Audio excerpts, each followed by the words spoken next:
драка со свечником. Вот я сейчас его побью, там, в лед закопаю. Какое качество в людях ценишь больше всего? Верность, вот. Ты основал политическое движение, но ни слова не говоришь о политике на публике. Я уважаю своего президента. Любит ли Александр Овечкин читать? Сколько раз я заставлял читать, но не мое. Да, мне лучше там посидеть в телефончике. Там. В сборной вы приедете, поселят с Панариным двухместный номер, о чем будете болтать? Человека это для меня не существует больше.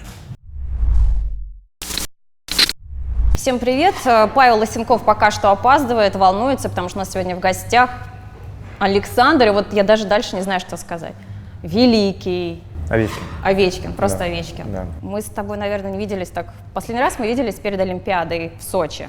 Писали интервью, да? Столько всего произошло у тебя даже. Скажи мне, насколько ты изменился? Ты же теперь папа. Ну, изменился, я не знаю, это не мне судить.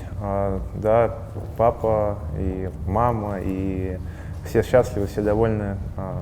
Внук здоровый, поэтому счастье. И ребенку уже 2 года вот будет Год. буквально. А вы обсуждаете с женой, чем он будет заниматься? Потому что это, наверное, банальность, но все же начинают планировать вот с пеленок. Нет, пока еще не обсуждаем. Я думаю, сам вырастет и примет решение. Ну и никто не поможет ему. То есть не форсируете абсолютно. Да. Летом, насколько я понимаю, вы в Турции были, да? Вот многие просто пишут, Александр, он может себе позволить весь мир, зачем он ездит в Турцию? Не, мы были в Турции, потом мы ездили в Италию несколько раз. В Турцию со всеми, с ребятами, с друзьями. Поехали отдохнуть. Очень хорошая гостиница. Все очень понравилось. Не первый раз мы там просто отдыхаем. За время чемпионата мира почему-то у многих СМИ появилось такое мнение, что ты стал как-то более спокойным, что ли, консервативным. Вот этот вот азарт, я не знаю даже, как это называется, он исчез? Или ты просто не показываешь это больше? Да нет, почему на льду это надо показывать, а вне льда надо вести себя по-другому, спокойно. Бережем энергию.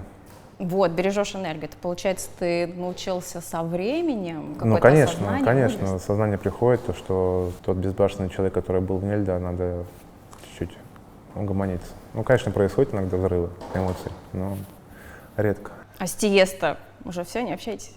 Почему общаемся? Общаемся, со всеми поддерживаем отношения. Самый банальный, наверное, сейчас и распространенный вопрос — это про Олимпиаду. Ты съездил в Китай, как тебе вообще? Ты там первый раз был? Не, я был там второй раз, мне очень понравилось, познакомился с очень хорошими людьми, колоссальный рынок и для НХЛ, для КХЛ, вообще для всего хоккея, конечно, Китай, если будет играть и будет делать инвестиции в эту игру, то, я думаю, они далеко пойдут. Ну вот в КХЛ тоже есть китайский клуб. И уже ХЛ, женская хоккейная лига. Да, ну опять же, все это на стадии развития. Вот. Надеюсь, что через некоторое время, понятное дело, что не сразу это все будет, но через некоторое время, я думаю, детишки подрастут, потому что там реально очень неплохо развивается именно хоккей, поэтому люди заинтересованы в этом. И Кубок Стэнли появился, я просто возвращаюсь к моему представлению. То есть не хватает, наверное, для полного счастья спортивного это олимпийского золота. Ну, конечно, мечта детства выиграть чемпионат мира, выиграть Кубок Стэнли, выиграть Олимпийские игры. У каждого ребенка спроси, что они хотят выиграть Олимпийские игры, понятно, они скажут одно из двух. И насколько я понимаю, НХЛ еще не обсуждает, есть ли шанс того, что лига будет отпустит игроков в Китай. Да, это еще пока мы не обсуждаем это, потому что, я думаю, рано. Как только начнется сезон, как только начнется тренировочный лагерь, там сразу будут эти разговоры. Не то, что там, это одна из тем, которые будет идти в диалоге между профсоюзом и НХЛ. А мы можем немножко вернуться к тому времени, когда ты сказал, что ты поедешь на Олимпиаду, даже если не отпустят. Как этот отрезок ты пережил? Потому что после того, как игроков, естественно, не отпустили НХЛ, все равно же люди писали, говорили разное. Да, ну, слушай, людей, как говорится, у каждого свое мнение, каждый может, что хочет, то и говорит. Я это говорил от сердца, потому что я реально думал, надеялся, что меня отпустят. У меня была договоренность с моим боссом, Тедом Леонисом, что он сказал, что мы тебя отпускаем без проблем, но единственная проблема была в том, что и ХФ, и НХЛ сами запретили уезжать. То есть я мог туда поехать, но в качестве болельщика.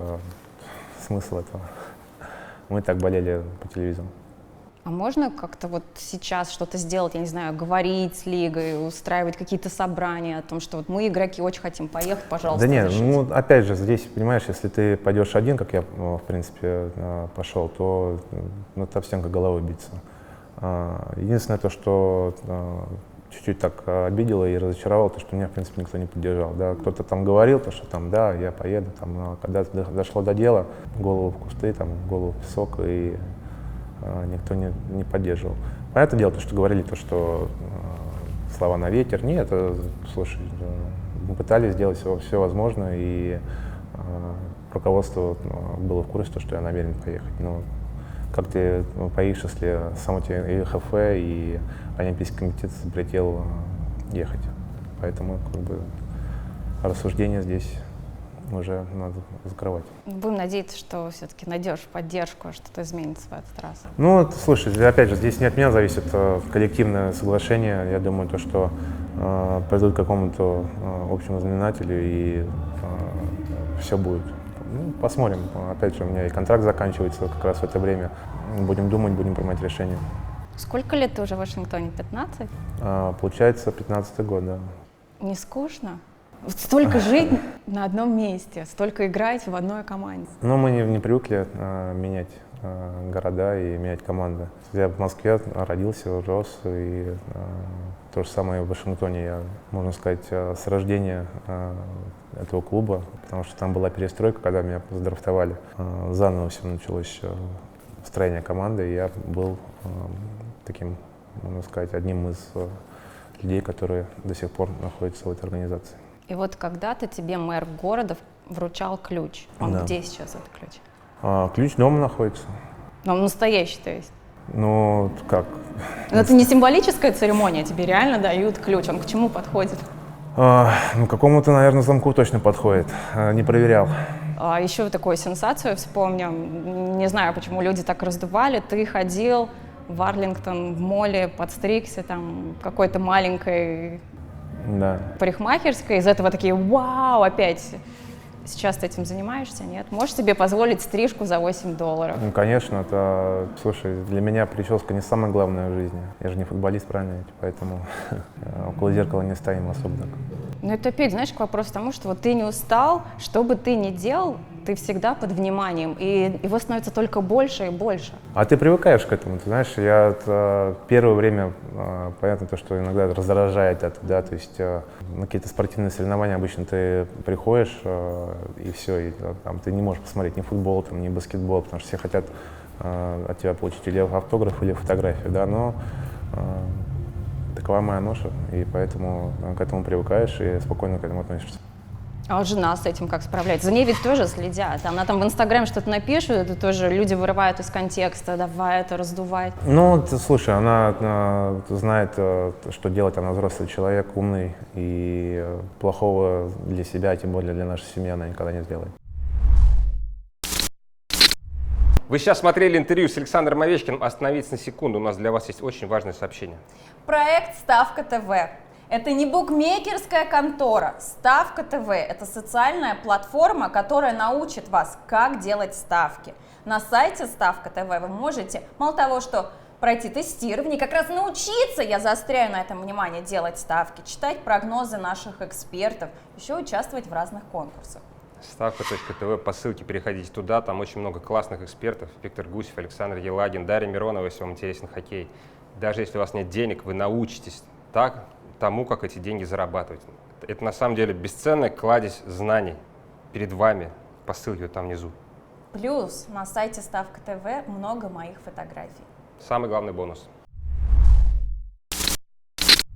Как ты готовился вот к Кубку Овика? Кто вообще это придумался? Это все было совместно с губернатором Московской области Андреем Муравьевым. Говорили с ним и пришли к общему знаменателю. Мама моя тоже очень сильно помогла в этом плане. Я думаю, что это хороший турнир. С каждым годом, я думаю, будет он только расти. И на следующий год мы сейчас разговаривали с ним, попытаемся привести и американцев, и канадцев, и других команд из других стран. То есть развитие детского спорта, вот все-таки, мне кажется, это такой уже намек на твое будущее в твоей следующей карьере. Я не заглядываю так далеко, но опять же, Живем одним днем, поэтому делаем все по максимуму. Ты слышал о том, что многие люди считают, что ты когда-нибудь в России станешь министром спорта как минимум? Ну, до этого нужно дожить, дорасти, набраться опыта определенного. Ты же не можешь сразу прийти и у тебя министр. Нет, конечно. Нужно получить доверие, нужно, опять же, опыт. Когда-то были такие времена, ты просто не мог, например, в Монреале, где-нибудь в Питтсбурге выйти на улицу, потому что это, естественно, сразу куча фанатов, автографы. Сейчас что-нибудь изменилось? Нет? Сама знаешь, в Канаде там сумасшедшие люди по этому поводу, и куда бы ты ни пошел, постоянно автографы, постоянно там фотографии. Вот. Но опять же, к этому привыкаешь, понимаешь, там, первый год там, что-то стеснялся, там, прятался, а сейчас ты спокойно выходишь, говоришь, извините, сейчас нет, и все, в принципе, люди адекватно, люди понимают, что нужно иногда человека оставить в покое. Я задала болельщикам вопрос у себя в Инстаграме, просто представьте, что на 1 минутку вы встречаете Александра Овечкина, что вы его спросите. Некоторые, только зачитаю, оказавшись перед создателем Путин Тим, что ты ему скажешь? Это такой, типа, очень умный вопрос. То есть, глядя в зеркало, что ты сам себе можешь сказать? Ничего, я могу сам себе все что угодно сказать. Мы еще не Я все немного сказали. опоздал, самое необычное интервью в моей жизни. Потому что ты Я рисовал. опоздал к самому Овечкину. Я сразу встретил какой-то фанат, сказал, чтобы ты расписался здесь. Ты похож вообще на себя здесь? Как часто тебя рисуют люди, вот подходят на улицу с такими плакатиками и говорят: Санек, это Распишись. мечта нашей жизни, чтобы ты поставил здесь автограф и выражает Ну, народную подходит иногда, Паш, подходит. любовь. Самое неожиданное проявление народной любви к тебе в Москве и в Америке. Потому что говорят, что в России люди более стеснительные, а в Америке сразу бросаются Ну, на в шею. принципе, везде все то же самое. Подходят, жмут руку, говорят удачи, спасибо, там, сделаем, давай селфи, фотографию, автограф. Я сейчас видел твоего большого друга, примчался с Красной Пресни, это Кубок Стэнли. Его привезли в Москву 2-й год подряд. И я был до этого на арене «Динамо», видел твое поздравление Ване Барбашову. Да. Оно очень понравилось журналистам. Кстати, много народу? Ну, я бы думал, будет больше, вот, но достойно для августа. Достойно, да? Да. Ну, слава богу. Хорошо представили команду, получился хороший праздник. Во-первых, насколько ты рад, что «Динамо» 2-й год подряд взял Кубок Стэнли? Вообще я рад не очень-то рад за Сент-Луис. Хотелось бы 2-й год подряд, да, но очень рад за Тараса и за Барабаша, поэтому молодцы ребята, никто не ожидал, да, и вот так вот. Это опять же говорит о том, что в НХЛ ты не знаешь, кто выиграет, кто проиграет. У меня рубрика продолжается. Болельщик спрашивает. Мужчина пишет, что мама в Нью-Йорке была в командировке в 2015-м, увидела случайно на улице Александра Овечкина за несколько часов до матча, подошла к нему, а он отказал ей фото. И вот он спрашивает, почему? Здесь, наверное, ключевое перед игрой, да? Перед игрой, скорее всего, это было, когда мы выходили из гостиницы, мы шли в автобус. Поэтому извиняюсь, но перед игрой, и когда тем более мы идем в автобус, я думаю, что не только маме отказывала, многим людям. Ты понимаешь, что Всем когда ты забит. расписываешь, кому-то даешь автограф, это дизайн 50 баксов, дизайн 50 баксов. Это реально столько стоит твоя подпись, наверное. Ну, давай 50 баксов. Я вам передам. Нет, вот реально. То есть люди монетизируют, стоят специально, которые деньги зарабатывают. Да, мы их называем сикерами. Ищут Так, что-то, да? Чайки, да. Вот это да. Да, поэтому мы, в принципе, везде, во всех городах одни и те же люди стоят, поэтому я, допустим, не расписываюсь, потому что у меня есть контракт с фирмой, с компанией, точнее, с фирмой, то, что я только имею право расписываться на фотографиях, на майках, только через них. Ты основал политическое движение, но ни слова не говоришь о политике на публике. И не жалеешь ли ты, что в эту тему пошел, потому что столько потока хейтеров, которые на тебя обрушились, я не видел очень давно. То есть в Инстаграме вставляешь какую-то фотографию, приходит толпа людей, начинает, там, не знаю, боты или живые люди, но ты под давление попал. Я не жалею, я, наоборот, только рад, что я создал это движение. Я уважаю своего президента, а про политику пока смысла нет разговаривать. Но говорить не будешь. Просто Да. ты делаешь дела, но не говоришь ничего. Да, но слушай, кто-то говорит, кто-то делает, правильно? Лучше делать, чем говорить. Не думаешь, что бывает журналист иногда как-то провоцирует, разжигает, стравливает? Вот была сцена, там парень начал поджигать про Панарина, ты Ну, это же по ваша лицу работа. твоему. Это же ваша работа. Но это удар ниже поджигать. пояса. Мне кажется, туда не Ну, надо лезть. да, ну слушай, это опять же про ситуацию с Панариным. Опять у каждого человека есть свое мнение, у тебя есть свое мнение, у тебя есть свое мнение, правильно? Да. Как бы, ну, хочешь говори, хочешь не говори. Как вообще ты реагируешь на хейтеров? Стал ты более толстокожим с возраста? Но на них просто не обращаешь внимания. Опять же, это очень много позитивных, очень негативных людей. Если читать все подряд и слушать все подряд, можно сойти с ума. Поэтому стараешься этого не делать. У нас тут был в России такой, как бы, знаешь, так, и журналисты даже сами сказали про другого журналиста, что ты там, типа, уже вообще не из нашего круга, потому что такое вообще нельзя говорить. Один парень, там, знакомый тебе, он там был аккредитован на Вашингтон, он сказал, этот мир без Овечкина стал бы лучше. То все вообще офигели. Вот ты вообще пропускаешь эти вещи или они попадают иногда в сердце? Ну, Ну, ты понимаешь, о чем я говорю? да, я понимаю, просто человек обиделся, то, что его не дали аккредитацию на матч. И, в принципе, правильное дело, потому что человек писал не то, что гадости, а писал вообще какую-то ахинею. И сам даже не знаю, о чем он вообще пишет. Поэтому таким людям, я думаю, с катертью дорога, и пускай что хотят, то и говорят. Земля круглая, знаешь, она... Возвращается, Конечно. знаешь, да, закон энергии, да? Да, Возвращается все добро. возвратится, а потом он будет думать, а что я такого сделал? Переживаешь за родителей в этот момент? Потому что мне после той истории звонил папа, и папа волновался твой. Ну, слушай, понятное дело, то, что когда если его не было в живых, там, или еще что-то, вообще такое нельзя говорить, да, это не то, что неуважение, это ты опускаешься ниже плинтуса, и вообще человека это для меня не существует больше. Хотя раньше мы с ним нормально были отношения. Интересный момент была сценка, когда Кубок Стэнли приезжал в Белый дом. Вы о чем-то говорили с Дональдом Трампом, на ушко что-то шептал, и сразу же куча статей. О чем Овечкин мог говорить с Дональдом Трампом в тот момент? Ну, вот, о чем-то говорили. Ну, вы обсуждали там рецепт итальянского блюда, вы говорили Нет, там мы не обсуждали политики. рецепт, мы обсуждали совсем другое. Но все прошло очень хорошо, все довольны. То есть мы так и не узнаем. Это будет такая маленькая штучка секретная. Да, это маленькая штучка. Вот сидите, гадайте. Мы так и делаем. Приходилось ли по ходу спортивной карьеры переступать через свои принципы? Ну, конечно, приходилось. Но опять же, без этого никуда, правильно? Поэтому я считаю, это нормально. Это как, когда Барри Троц пришел? Ну, не то, что Барри Троц. Во-первых, система, да, допустим, мы больше, раньше, допустим, когда у нас был Брюс Бодро, мы играли в атакующий хоккей. Потом пришел другой тренер, мы начали играть от обороны. И тут ты думаешь, блин, а что от меня вообще хотят? Дэвид Хантер просто издевался над тобой, я смотрел. Ну, не то, что издевался. Третье звено не упускал у него просто была такая тактика. И все. Если бы, понимаешь, если мы бы выиграли, все бы говорили, все шикарно, все отлично. А так, из-за его глупости мы проиграли на Нью-Йорк. Вот, и все. Я считаю, что тренерская ошибка поставить не того, не туда и не в тот момент, тем более во время плей-офф, когда ведем 3-2 в серии, дорого стоит. И все. И я думаю, что он это, в принципе, понимает. Ну, у нас с ним хорошие отношения, там, привет, пока-пока, там. Но в каких-то моментах я был не согласен, и большинство людей то же самое. Вопрос мне очень понравился от болельщиков, потому что там очень много людей в Инстаграме задали вопрос. Он такой смешной, с одной стороны. Если у вас в сборной вы приедете, поселят с Панариным двухместный номер, о чем будете болтать? Мы будем играть в шахматы. Вот, кстати, классная вещь. Да, не, потому что когда был чемпионат мира в Москве, мы с ним играли в шахматы, в лобби постоянно. Ну ты хорошо играешь сам? Ну нет, ну так, на любителя. Потому что твой хороший знакомый как раз руководитель шахматной федерации.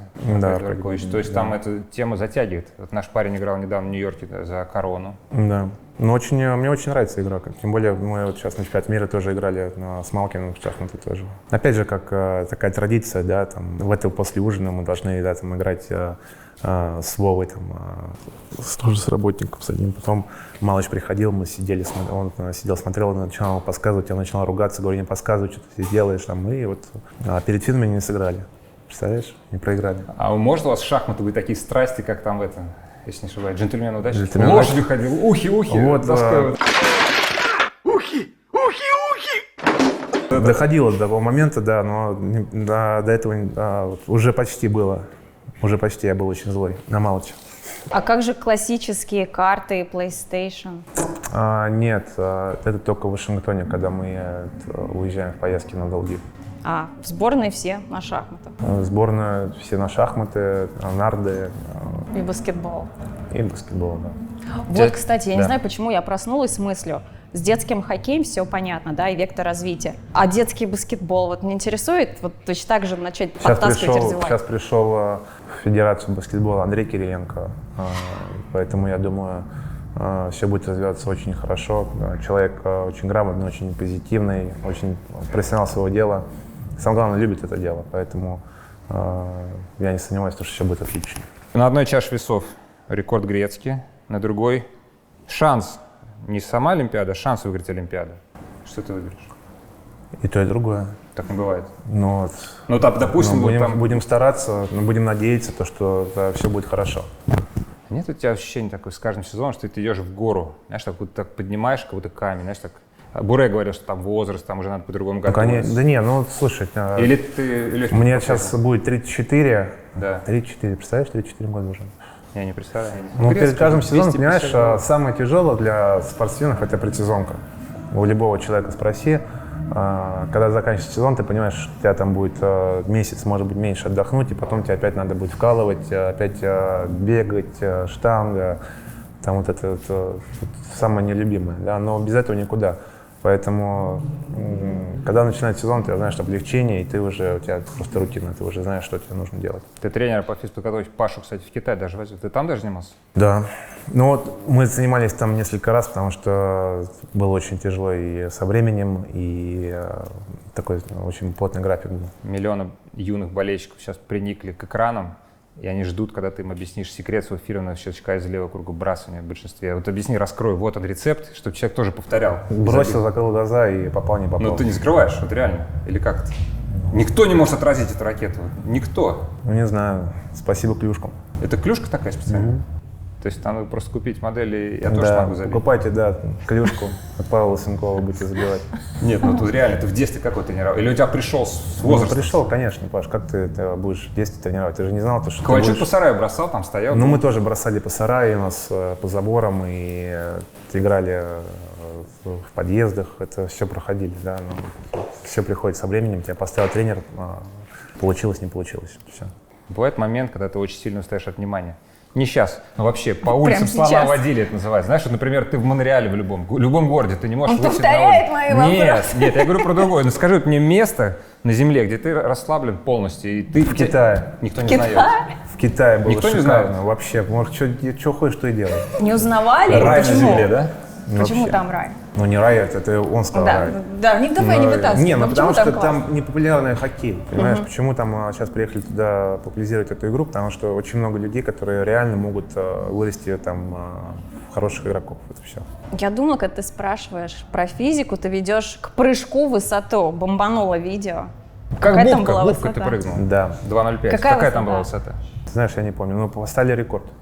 Мы же Да. в Новогорске занимаемся сейчас, уже на протяжении 5 лет, и вот сейчас поставили рекорд. Это была Для первая тебя попытка? твой рекорд личный, да? Личный, да. Ну вот за протяжение там всего времени, то, что мы иногда прыгаем, мы поставили рекорд.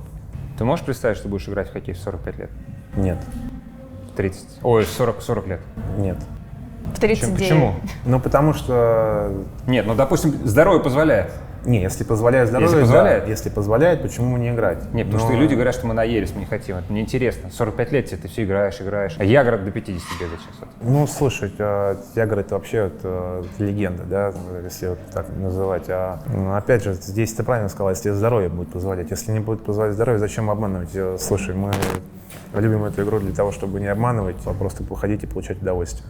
А когда реально ты будешь понимать, что уже все, и глаза не горят, и тебе не хочется закончить и заниматься какими-то другими делами. А как же мечта сыграть с сыном? Даже если бы она, если взять, давай возьмем 15 лет, нет, уже никак. На Овикап. Ну вот Да, на только на Овикап ОВК. можно будет выйти, да. А ты можешь, наверное, спрашивать, представить, что он не станет хоккеистом? Могу. Все может быть. Я сейчас ответил даже то, что понятное дело, то, что он будет спортивным мальчиком, да, но чем он будет заниматься, не знаю. Тебя сильно перелопатил, когда стал папой? Ну, чувство, конечно, было очень такое радостное, долгожданное событие такое. В принципе, для меня, вообще для всех моих родных, для родителей, для друзей. Тем более родился сын. Хотя Андрей говорил, что думал, будет дочка. А мы ему не говорили. Он такой, все, дочка, когда сказали, что Настя беременна, он сказал, ну все, дочка 100%. Я такой, ну... Ну, дочка впереди еще, я думаю. Да, дочку. Дочка Как впереди, хотите да. больше детей? Ну, конечно. Драка со свечником, если бы был, вот ты утром, ты знаешь, допустим, да, будущее ты умеешь смотреть вперед, ты понимаешь, как все сложится, и утром ты эту ситуацию прокручиваешь, ты вот что-то изменил в ней? Нет. Чисто игровой момент, и надо было так делать. Here we go. Ovechkin and Svechnikov trading right hands. Oh, your kid's knocked out. You got to get help. Get the trainer out there. Hurry up. Вообще, без разницы с кем и что там, плей-офф, там у тебя нет ни друзей, ни соотечественников, вообще никого нет. Ты бьешься за то, чтобы поднять кубок над головой, а если у тебя препятствие стоит, надо его проходить. Даже маленький эпизод, если там чуть-чуть сдашь назад, это трещина на всю серию может пойти, да? Ну, конечно. Все посмотрят, о, капитан. Ну, конечно. слился. Ну, даже если бы я проиграл, ничего страшного в этом не было. Как бы здесь драка не в том, что там вот я сейчас его побью, там в лед закопаю. Это просто адреналин, эмоции. Мое дело было согласиться, и все. А это в каждой серии дают задание игроку против тебя действовать, тык-тык-тык-тык, и тебя клюшку. Ну, не то, что действовать. Ну, под кожу лезть. в каждой Ну серии. да, у каждой команды есть такие игроки, просто они знают, с чего он так вдруг завелся, но потом вроде все. Это игровое задание, тренер сказал, давай лезем под кожу. Ну, а откуда ты знаешь? Ну, так все кажется. Ну, слушай. Он да. эту тему раскручивает просто. Да, ну, слушай, тема закрыта. Что, подрались, сколько все дерутся, и здесь на этом обращать внимание смысла нет. Друзья, привет! У нас великолепный гость. У нас, в принципе, всегда великолепный гость, но теперь у нас легенда, потрясающий Александр Овечкин. И в связи с этим традиционно мы решили придумать конкурс. Так как Александр не очень любит читать книги. Ну давайте придумаем, какую книгу Александр может прочитать. Ведь она должна быть такой легкой, увлекательной, интересной. Да? А тот, кто посоветует самую классную книжку, которая зацепит Александра и подтолкнет его к тому, чтобы дальше читать всю жизнь, получит призы наши. Вот плакат с автографом Овечкина и кепочка, супер кепочка от Супер Атрибутика Клаб, который производит такие кепочки и Вашингтона, и КХЛ, НХЛ. И тут автограф Овечкина, есть все призы. Это будет все типа ваше. Главное, посоветуйте правильную книжку, чтобы она реально зацепила, торкнула, и человек снова начал читать. Я Пишите. могу посоветовать. Давай. «Тонкости пофигизма». Все, отдай, плакат мой. Это очень крутая книга. Давай. Не-не-не, давайте мы разыгрываем. Лет 8 назад я у тебя спросил, с кем бы ты пошел на ужин из людей, которые вообще жили на этой планете, ты сказал Майкл Джексон. Сейчас бы кто это был? То же самое. Почему? Ну, слушай, это легенда. Представляешь, вот кому-кому, а вот ему вообще спокойно не жилось. О, это как долбали, беднягу. Представь. Не могу Если даже, ладно, мы приехали в Китай, там ты отдыхаешь, а он даже в Китай не мог спокойно приехать. Нет, даже пресса в Китае. атаковала очень сильно. И пресса, и фанаты, и простые люди, но, слушай, не позавидуешь. Человек, который произвел неизгладимое впечатление вообще вот по жизни. Кто-то есть такой? Ну, я думаю, что самое такое впечатление на меня произвел Сергей Федоров до сих пор. Его профессионализм, его отношения, как он себя ведет, какой он человек. Легенда. Мы на Матч ТВ опрашивали лучшего хоккеиста. То есть там переехал Харламов Трофи, там трансформировалась Мастерюга премия имени Сергея Геймаева, опрашивали лучшего хоккеиста. Эксперт, который тебя поставил на первое место. Сергей Федоров. Да. И сказал, Овечкин здоровый бык. Он опять выбил полтос. Да, При том, что есть Кучеров, Василевский, Тарасенко. да. Он сказал, Овечкин number one для меня, он Да, сказал. ну, вот он знает меня, знает мой стиль игры, чувствовал мои силовые приемы на себе. Поэтому приятно от него такое услышать. Какое качество в людях ценишь больше всего? Честность, преданность, открытость. И сам такой же, значит. Ну вот, я не знаю, это надо спросить у Андрея спросить. Андрей, голос из зала. Верность, вот. У меня остался один вопрос и одна анкета. Один вопрос, кстати, опять же, думаю много лет, и я об этой истории пишу, но мне хочется узнать ее от первого источника. Когда ты подписывал свой суперконтракт, который вошел в историю, правда ли все было так, как я сейчас расскажу? Пришли родители, говорят, 6 лет, 54 миллиона, и Леонтьев такой, а давай еще 7 лет по 10 миллионов. Родители говорят, ну давай. И вы подписались. А как было, расскажи. Это было первый раз мы с Максвей встретились во Франции. Мы полетели я, Глеб и Джордж. Встретились там 2 дня у нас. Первый, как обычно, там он сказал одну цифру, мы сказали ему все, мы подумаем. Вот, потом приехали в Вашингтон, там каждую неделю у нас с ним был разговор, там давай это, там сравнение было с этим, там, я уже не помню, там, с этим, он там выиграл что-то, там, Кубок Стэнли, там, еще что-то. Я такой, нет, я не буду подписывать. Еще там несколько там, встреч было. Я говорю, все, тогда подождем до лета. И все, и проходит там 2 недели, мне он говорит, срочно бери там, приехали бери родителей, бери брата и в офис к нам. С Леонтисом будем встречаться. Ну, все, окей, хорошо. Значит, первое предложение было просто на 6 лет. Плюс опция еще 6 лет. 6 лет на 9 миллионов и опция 6 лет на 10 миллионов. Я сказал, что давайте мы добавим еще 1 год. Мне 12-13. Надо было, дурак, надо было говорить еще 4 давать. Сейчас бы вообще хорошо было бы. И все, и они взяли паузу, мы вышли курить, мама, папа с братом начали курить, мы стоим, разговариваем, сказали да, нет, уже здесь счет скрывать. И все, они приходят, пожали руки, подписали контракт, и все. То есть родители, конечно, играли большую роль, да, там, но все переговоры как бы я вел сам. Сам себе агент. Сам себе агент. Уникальная ситуация. Любит ли Александр Овечкин читать? Ну, я думаю, да. Специально оттягивал паузу. Да. А что? Что именно? Ну что читать? Акунина, что нравится, я что не там? знаю. Нет, читать? Не, я не люблю читать. Передумал. Да, читать я не люблю. Но читать Он не- читать рэп ответил. Да, читать рэп, да, читать надписи. Там, Знаешь, да. я сколько раз себя заставлял читать, но не мое. Мне это Настя говорит, надо читать, и тоже вот Андрей тоже говорит, надо читать, но, хоть убей, не мое. К сожалению. Да не так же нормально. Аудиокнижку лучше послушать. Аудио. Я не люблю аудиокниги. Да, мне лучше там посидеть в телефончике, там, Читать. читать новости всякие, зайти и все. У тебя, наверное, есть секретный ник. Я помню, ты раньше на Динамовской гостевой отвечал до НХЛ. Сейчас, наверное, у тебя секретный ник, ты там Нет, у меня... батлишься с хейтерами. Нет, этой фигней я не занимаюсь. Больше. Или вообще никогда не занимался. Это просто... Когда маленький был, то что, я заходил на Динамовский форум, я там писал, но когда еще даже за мастеров не играл. У меня там, вы что там говорите, этот игрок там, причем, да, у меня было это.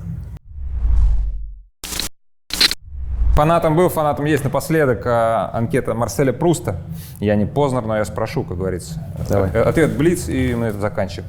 Качество, которое вы больше всего уважаете в мужчине, спрашивает Пруст у Александра Овечкина. Я же ответил. Нет, у мужчины. У мужчины? Не у человека, а у мужчины. Сила воли. У женщины. У женщины ум. Что вы ненавидите? Ложь. В какой стране вам хотелось бы жить? Кстати, вот, наверное, после карьеры будешь жить на 2 страны или на одну? Ты знаешь, мы не думали над этой темой. Ну, тебе комфортно на 2 страны жить? Пям-пям-пям-пям, вот так летать? То есть... Ну, слушай, мне и там комфортно, я там привык уже, 15 лет все-таки, 14 уже или 15. Уже сколько? Много. Да, и там у меня и друзья, и знакомые, и здесь, это, понятное дело, мой дом, здесь у меня родные, как бы, здесь комфортно. Ваш любимый вид спорта, кроме хоккея, видимо, анкета немножко модернизированная, современная, потому что вряд ли Пруст спрашивал про спорт, но любимый вид спорта, кроме хоккея? Кроме хоккея, назову футбол. Любимая музыка? Вот что ты поставишь, песню какой-нибудь, хит бомбический? Ты знаешь, скорее всего, поставлю какой-нибудь хип-хоп. Старенький? Эминем, да, вот такое. Old school. Вот, да, там, Snoop Dogg, вот, Steel, вот, песня. Some of that real sticky, icky, icky. Ooh-wee.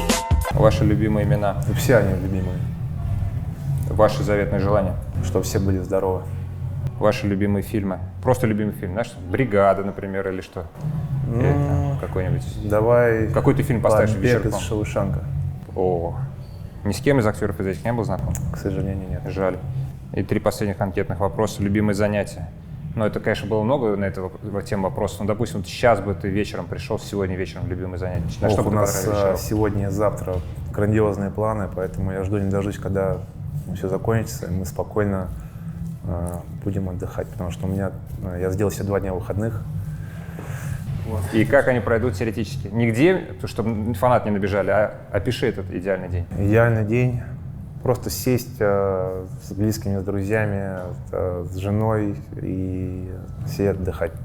Кем бы вы хотели стать в следующей жизни, спрашивает нас Марсель Круст. Вот ты переродился бы во что? Нефритового быка из Китая? Нет, я бы, скорее всего... Майкла Джексона? Хотел сказать, но потом подумал, нет. Не выдержу. Ты знаешь, даже тяжело сказать, кем бы я хотел в следующей жизни быть. Не президентом точно. Цезарем. Нет.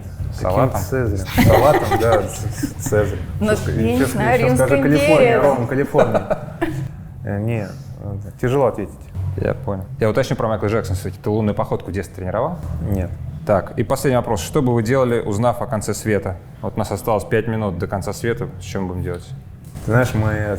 Ты давай на твой свет. Я садись. Мы, да, очень часто... Так. Случается конец света в твоей жизни? Нет, очень часто это думали об этом, что бы мы делали. Ты уже модерировал эту ситуацию? Да, но так? за 5 минут сейчас бы тяжело бы это было осуществить, если мы знали то, что там, допустим, Денек. через 2 там, или 3 дня, то у нас уже план есть. Какой? Я не буду Бункер в рассказывать. Сибири секретный. Да какой бункер? Билет на Луну И там там? достанет. Нет, у нас есть план, поэтому мы его будем держать в секрете. Только для своих и близких. Супер селфи в конце передачи. Да.